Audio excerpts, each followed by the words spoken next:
Estamos testando aqui a felizes da vida com a nossa querida Fê Canais, amiga consteladora, conselheira para todos os assuntos. Olá, queridos. Nossa Muito bom friendnager. participar desse bate-papo com vocês. Então, e Bruno, para quem não me conhece. Hã? Estou eu aqui, Bruno, para quem não me conhece. Bruno Queiroz, Gisela Batista. Sim. Então, acho que a gente pode começar pelo que a gente estava falando, né, no nosso último encontro fora das mídias sociais, sobre como tem sido, né, nessa quarentena, como muitas vezes, por a gente ter esse olhar sistêmico, a gente acaba se cobrando um pouquinho de estar sempre bem, né? Sempre olhando o lado positivo, aberto para o novo, né? Como que vocês enxergam isso? Eu tenho sentido que é uma ótima oportunidade para a gente olhar para várias questões. Acho que num contexto de normalidade, muitas vezes por conta de muitas atividades, a gente não tem essa mesma oportunidade de parar e olhar para muitas questões. Agora, nesse momento, a gente está tendo a oportunidade de voltar mais para dentro e poder perceber tudo isso que a gente precisa olhar. Acho que cada um está recebendo uma mensagem e acessando informações que são muito pessoais e importantes.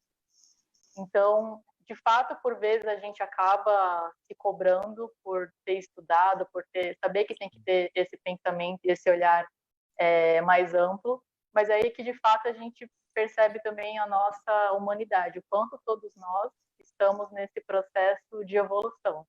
É um passo cada vez, cada dia é um dia, acho que cada dia a gente tem a oportunidade de viver experiências únicas.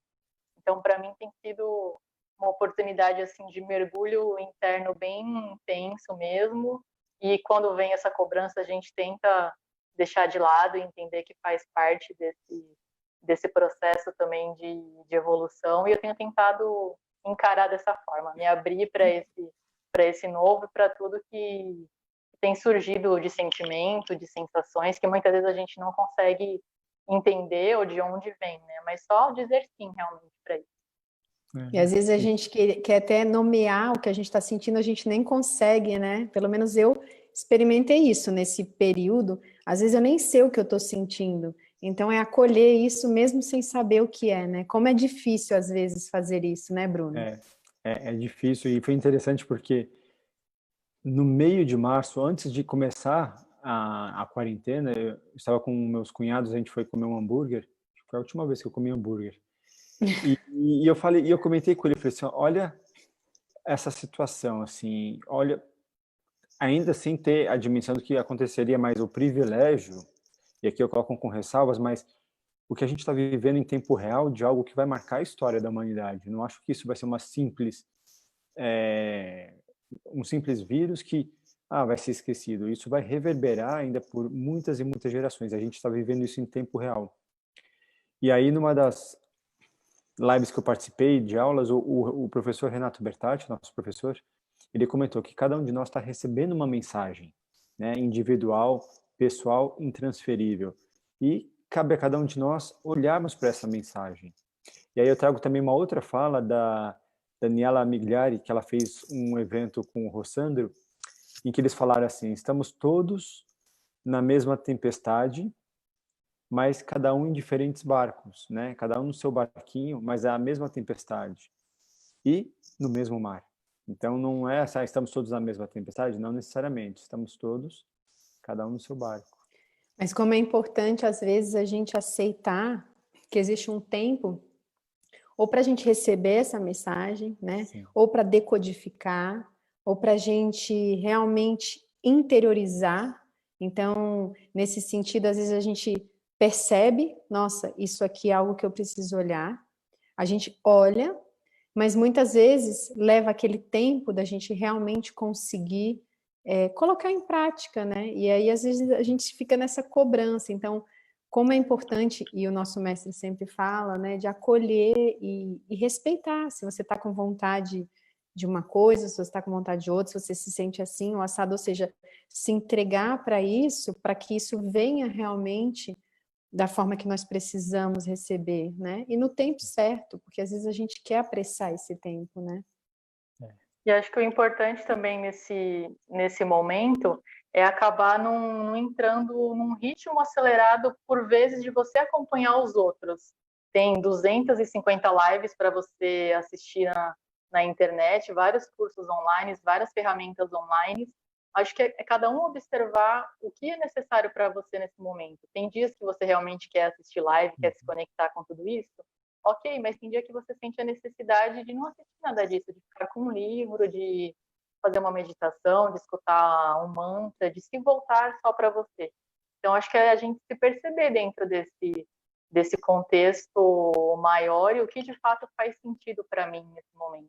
Dizer sim, realmente, eu acho que é o mais importante, é o mais difícil de tudo, mas quando a gente vai conseguindo dar pequenos sims para tudo isso, a gente vai percebendo o efeito, né, dentro da gente e com todas as pessoas com quem a gente vai convivendo.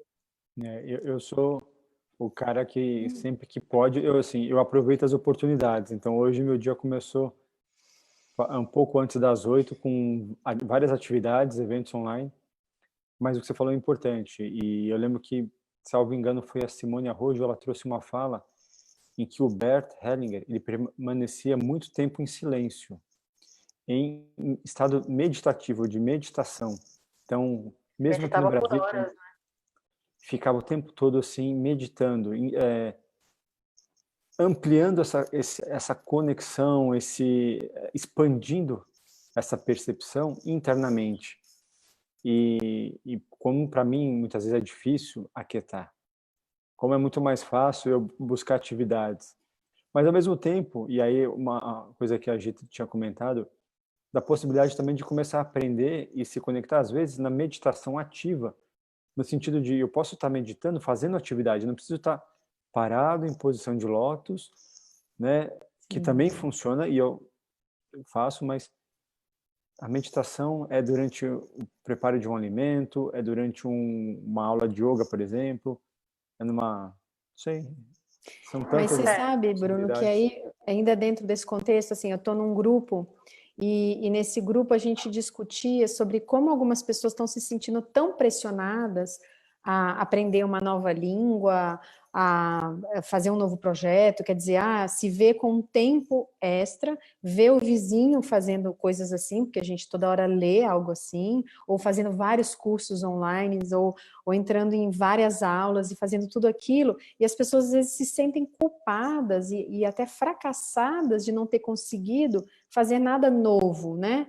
E tá certo assim, quer dizer, por que a gente tem que fazer algo novo? Por que talvez a nossa cartinha, né, como você disse, não seja simplesmente estar e relaxar e poder apreciar o tempo na sua dimensão, né? Então, talvez olhar a vida, o passar do tempo, o ócio, que não precisa ser criativo, e talvez justamente nesse ócio, nesse repousar, nesse descansar, nesse não se cobrar de fazer algo, de estar ativo, talvez ali venha uma compreensão, né? Talvez ali venha algo novo.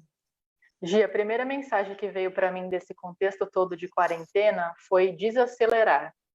Foi o primeiro aprendizado, assim. Fernanda, desacelera. Então eu fui processando, eu fui deixando isso atuar dentro de mim, de fato, e tentando desacelerar daquela rotina maluca, acorda cedo, vai fazer exercício, vai para o trabalho, volta, estuda. E aí você percebe que toda aquela rotina que você tinha fora, na verdade, ela não faz muito sentido nesse contexto. Então você tem que sair dessa rotina. E aí eu me permiti não ter hora para acordar, não ter hora para dormir. O dia que eu estou com vontade de fazer yoga, eu faço. O dia que eu não estou, eu não faço. Então é a gente se permitir dentro desse contexto sem se cobrar muito, né? E na meditação, na parte do que o Bruno falou, acho que o mais importante da meditação é a presença. Sim. Então você pode estar presente cozinhando, você pode estar presente comendo, apreciando o alimento. Acho que o mais importante de tudo isso é a presença. Pouco importa se você está só de olhos fechados, sentado, ou fazendo algo, mas que de fato você está apreciando, como a gente está conversando aqui. Estamos presentes nessa conversa. Não estamos interagindo com Sim. mais ninguém, entendeu? Sim, eu achei interessante uma vez uma fala de que dizem que normalmente os homens têm mais dificuldade desse centramento, desse estado de presença. E aí alguém trouxe a fala, mas durante um jogo de futebol ou uma corrida de automóvel, é quando o homem está plenamente presente. Então ali é um estado de presença, é um estado meditativo. Eu não sei se foi, acho que foi a Monja Coen. E às vezes a gente acha que o estado de meditação tem que ser absolutamente silencioso, intacto. Não necessariamente, pode também ser. Mas meditar no caos, no barulho, isso é um desafio. E quando a gente pode se permitir vivenciar isso, é muito interessante. Sim, talvez você nem consiga exatamente meditar no meio de uma atividade dessa, mas só de você se concentrar e você, talvez ali ser um escape onde você, de certa forma, desliga um pouco a cabeça. Sim. E surgem, né, questões, vão surgindo sensações, quer dizer, para cada um é de um jeito, né? E Fê, conta pra gente um pouco como que nessa quarentena foi você se vê isolada sozinha, porque você não mora sozinha, de repente você está 2 meses sozinho. Como foi isso? Que isso também é bem bacana, né? Diferente. Sim, foi bem diferente, assim, no começo, quando meus pais comentaram que eles iriam ficar no sítio, né, veio uma sensação bem estranha, assim, porque eu não sabia ao certo quanto tempo eu iria ficar sozinha, né, em casa, e fiquei preocupada, assim, nossa, se acontece alguma coisa, se fico doente, se preciso de algo, como vai ser, né, todo mundo Sim. mais isolado, então, assim, os primeiros dias foram um pouco mais intensos de me perceber nesse contexto de solidão dentro de casa, digamos assim, mas depois me veio a sensação, assim, de ser uma oportunidade muito grande para eu poder me conectar nesse momento comigo. Eu sentia que era um processo, sinto, né, que é um processo importante e necessário dessa conexão comigo, de eu olhar de fato para algumas questões que vêm e que eu sei que tenho que olhar e por vezes a gente acaba fugindo de tudo isso. E depois veio uma sensação mais tranquila, assim, óbvio que por vezes a gente sente falta de interagir com as pessoas, de abraçar, de ter contato, mas o que vem muito claro para mim é assim, cada pessoa dentro desse momento da quarentena está tendo uma realidade que é necessária para aquela pessoa. Acho que se eu fiquei sozinha, não foi à toa. Se algumas pessoas estão com o marido ou com o filho, também aquilo é necessário para cada pessoa. Então, assim, acho que é a gente olhar e tentar entender o porquê que isso aconteceu, o que eu tenho de aprendizado de tudo isso também, para questões de relacionamento, para vários contextos, entendeu? Qual que é o Sim. desafio, né, para cada um? Uns desejando estar sozinhos, outros desejando ter alguém. E qual que é a mensagem que cada um precisa ver? Então, às vezes, numa relação que já não estava tão boa, essa convivência ela vai trazer à tona aquilo que já existia, né? A minha compreensão é que, de alguma forma, essa quarentena, esse isolamento social, ele não está criando nada novo. Pelo contrário, ele está trazendo à tona aquilo que já estava presente. E, né, reportagens falando de dificuldades das pessoas de conviver, porque às vezes passava uma semana inteira, mal se via, e agora você está vendo o dia todo. E aí me vem também algo que o Bert fala, né, de a decisão sobre o amar. Então, assim, é um convite, uma oportunidade, não do amor à primeira vista, não do amor à segunda vista, mas do amor à terceira vista, de você olhar para a pessoa, você decidir estar com aquela pessoa com tudo que ela tem. E com tudo também que, talvez, aos seus olhos, não seja o mais fácil de acessar ou de lidar. E é uma decisão, acho que é uma oportunidade para olhar para algo muito mais amplo, não quer dizer que seja fácil. Isso vale não só para casais, mas para filhos, para pais, para amigos, familiares, às vezes tem a casa cheia de gente. É como a gente É. olha para cada um. Não é fácil e todas as vezes, e a quarentena, essa intensificação desse convívio, ele dá margens para muito mais conflitos do que o período pré-quarentena, né? Porque antes você vai para o seu trabalho, você deixa aquilo ali mal resolvido, você vai fazer outra coisa. E aí, quando você começa a lidar com isso, inevitavelmente vão surgir os conflitos, e nesse processo você vai, às vezes, fazer algo que você não gostaria, ou você vai entrar num padrão repetitivo de novo, mas você tem essa oportunidade de se centrar e observar, porque eu acho que o tempo, como você falou, Fê, o tempo, a gente tem analisado ele de uma forma tão diferente, né? Eu, pelo menos, assim, você vai vendo ele de outra forma. Então, você se vê com esse tempo para refletir de repente, você voltar atrás, você corrigir de certa forma, você falar o que precisa ser dito porque você errou. Então, acho que o aprendizado está aí, né? Nessa questão do convívio.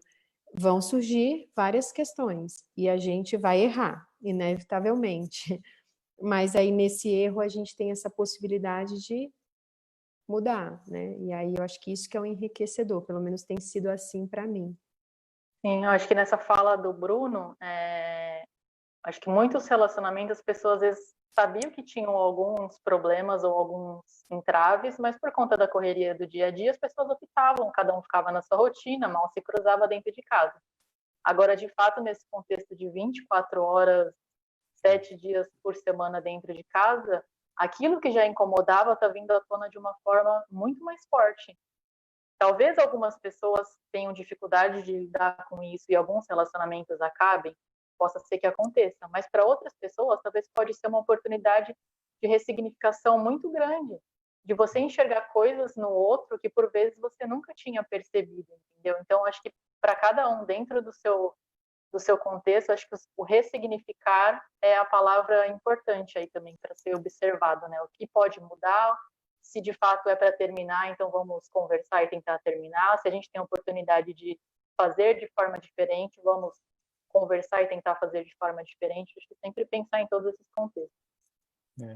São convites, são oportunidades, são despedidas. Então, é o que vocês falaram, a gente não sabe quanto tempo ainda vai durar, a gente não sabe quais são os próximos passos, não sabe como será o amanhã, mas a gente pode olhar para o hoje, né? E enquanto ainda estamos convivendo, é valorizar o hoje, né? É ampliar o olhar, ter um outro olhar de, de respeito, de reconhecimento, de inclusão e também de, muitas vezes, dizer, ok, até aqui foi, né, foi o suficiente.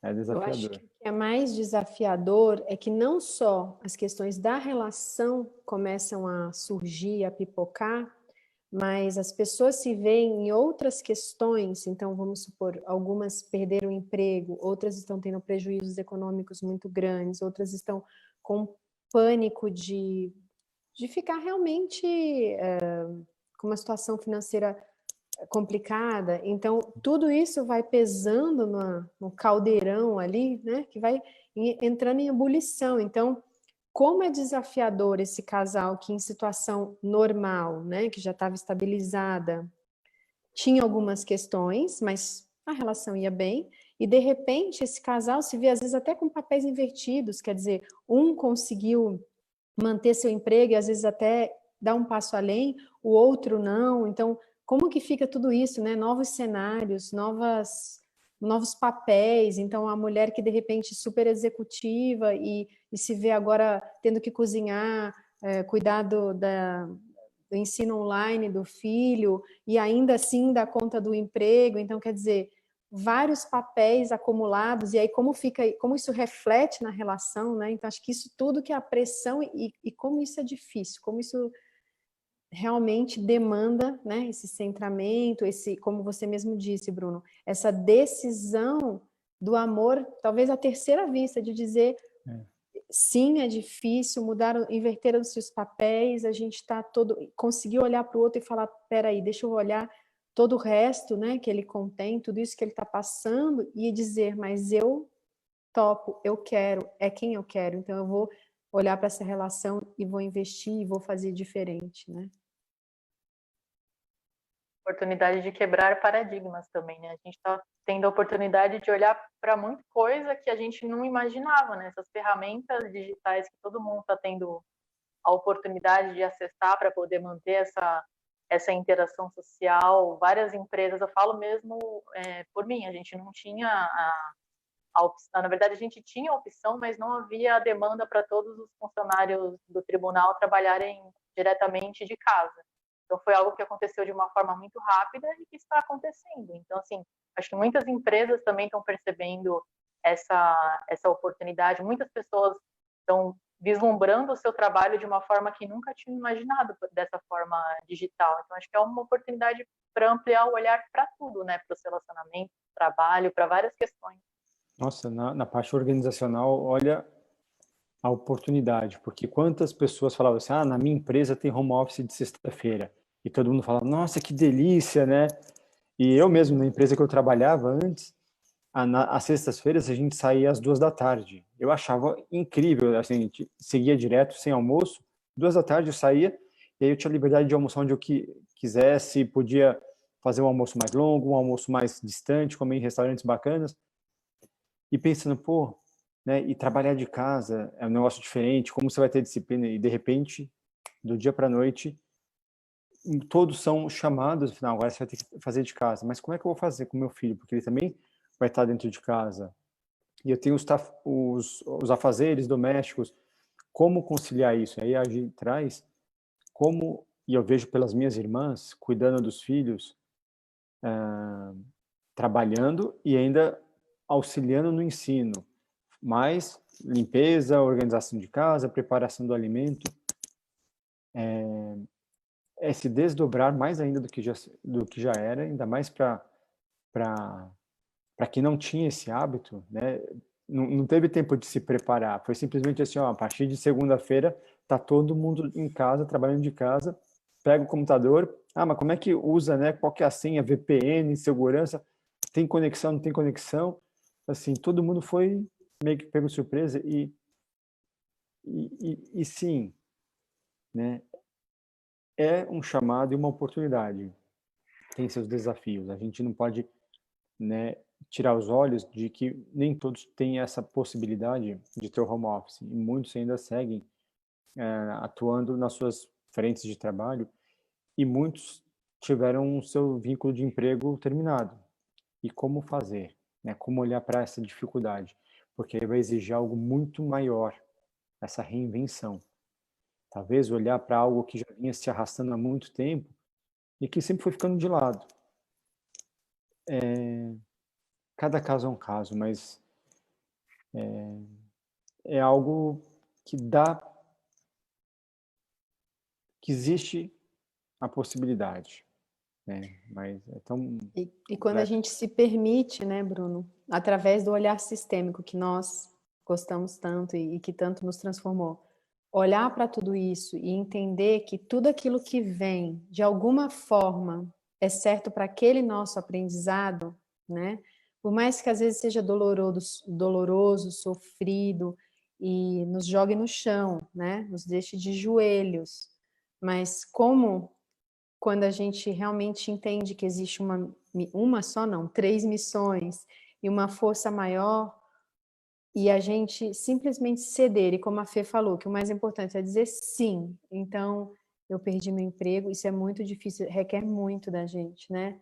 Você não saber o dia de amanhã, mas simplesmente se abrir e entender que, no plano geral, isso vem para trazer algo novo na sua vida, trazer um crescimento, trazer algo assim, como isso é reconfortante, né? Quando a gente consegue ter, como o nosso professor falou, esse ato de fé nisso que é maior que a gente não entende, que a gente não controla, né? Por que que eu perdi meu emprego, meu vizinho não? Quer dizer, né? Por que que, de repente, eu consegui agora, nessa quarentena, abrir uma nova empresa e estou me dando tão bem e o outro não? Quer dizer, o que que é o certo ou o errado para mim? Por que que uns acabam indo por um caminho mais sofrido e outros não? E como acreditar e aceitar que cada caminho é o certo para si, nesse plano maior do desenvolvimento, né? Mas eu acho que nisso o olhar sistêmico traz esse conforto, traz esse centramento, Não que deixe isso fácil, não, como você mesmo disse, Bruno, a primeira vez que você ouviu isso, como foi difícil para ouvir isso. Não que seja fácil, mas como quando a gente consegue interiorizar isso de alguma forma, menor ou maior escala, como isso traz um pouco de paz para a gente, né? É quando a gente consegue internalizar que a gente não. Na verdade, a gente acha que a gente tem o controle de algumas coisas. Quando a gente percebe que de fato a gente não tem controle de nada, que tem algo invisível que é um vírus que a gente não sabe por onde está, de que forma vai de repente nos atingir, a gente se percebe vulnerável e pequeno diante de tudo isso. Eu acho que se a gente consegue olhar para isso e reconhecer, sim, eu sou pequena, sim, eu sou vulnerável, sim, eu não sei o que vai acontecer, por mais medo que tudo isso traga, chega uma hora que esse medo acaba ficando de lado e a gente se coloca nessa posição e vem a sensação de paz, porque tudo aquilo que a gente acaba resistindo toma mais força e fica com uma proporção muito maior. Então, se a gente consegue dizer sim, não resistir, a sensação de paz ela acaba surgindo. É interessante porque não é fácil, requer uma maturidade olhar para tudo isso da forma como a gente olha, porque esse trabalho, esse autoconhecimento, ele permite ter um olhar diferente. Para quem está no olho do furacão, no pânico, é muito difícil. Então, exige um centramento, exige a respiração, aquele estado de presença, que isso se desenvolve com o tempo. Não é uma virada de chave, não é algo que se, né, já começa a fazer, mas requer disciplina, prática, e de começar a ampliar o olhar, de entrar em contato. E sim, tem muitas coisas que são difíceis e pode até ser tema para um outro encontro, para a gente falar como a gente pode ter esse olhar amplo, né? Que as meninas comentaram do olhar sistêmico, e talvez alguém possa estar escutando, mas que negócio é esse de olhar sistêmico, missões e maturidade, enfim. São pinceladas que a gente traz nesse bate-papo aqui Da entre filosofia colegas. linda e Isso, prática do Bert Hellinger. Hellinger. E que tem nos auxiliado, né? Nos encontramos através dela e como isso tem auxiliado. Então, assim, o mais importante é ter ferramentas, né? Ferramentas de conhecimento, ferramentas que me permitam trabalhar questões. Porque sem ferramentas, nada muda. E aí a ferramenta é minha. Então, é algo meu. E a gente fica ali, né, Bruno e Fê, se debatendo, achando que ao se debater a gente vai mudar algo. Então, sofrendo, achando que sofrendo a gente vai também mudar algo. E na verdade, como você bem disse, a gente não tem o controle sobre nada. Então, qual é a postura que nos coloca mais centrados, mais tranquilos, mais em paz e, além de tudo isso, nos dá força para dar o próximo passo. Então, é sobre isso que a gente, né, queria falar, assim, são as leis, as ordens do amor, é a teoria do Bert Hellinger para aqueles que nos escutam e que não conhecem. Eu e o Bruno, a gente tem o projeto Constelar, e então a gente sempre faz um workshop inicial, introdutório, trazendo esse olhar, o início desse olhar. A gente percebe que muitos, a partir daí, até resolvem fazer formação. Hoje mesmo eu recebi uma mensagem de alguém querendo uma dica de um curso de formação. Eu indiquei nosso professor, Renato Pertatti, que para mim é maravilhoso, é um mestre, mas aqueles que querem, para nós, né? Aqueles que querem talvez só conhecer um pouco mais desse olhar, a gente convida para os nossos workshops. Tem sempre nessa página, nos nossos perfis, o link para inscrição. E aí a gente tem feito esses bate-papos com colegas, com professores. Hoje a gente quis chamar a nossa super amiga, consteladora, Nossa que manager. nos ajuda muito, nossa manager, que nos dá muitas dicas, muito apoio em tudo. Parceria importante. Parceira demais. Gratidão, querido. Foi um prazer esse bate-papo com vocês. A gente que agradece. Nossa, muito obrigada, Fê. Obrigado. até falando nesse assunto, eu gostaria de ler uma frase aqui, só para fechar. Por favor. Do livro da Brené Brown que eu estou lendo. Amar a nós mesmos e nos apoiarmos mutuamente no processo de nos tornarmos autênticos talvez seja o maior gesto de viver com ousadia. Então, acho que a gente, dentro dessa nossa amizade, estamos nos apoiando mutuamente nesse momento de descoberta e de aprendizados coletivos. Sim. Uhum. Seguimos conectados. Seguimos Com conectados. certeza. Gratidão, queridos. Beijo para Boa vocês. Noite. Boa São noite. 11, Beijo, boa noite. 11h01 da noite. 11h01. Isso aí. Encerramos. Bom descanso a todos. Bom descanso, boa noite. Tchau, tchau. Tchau.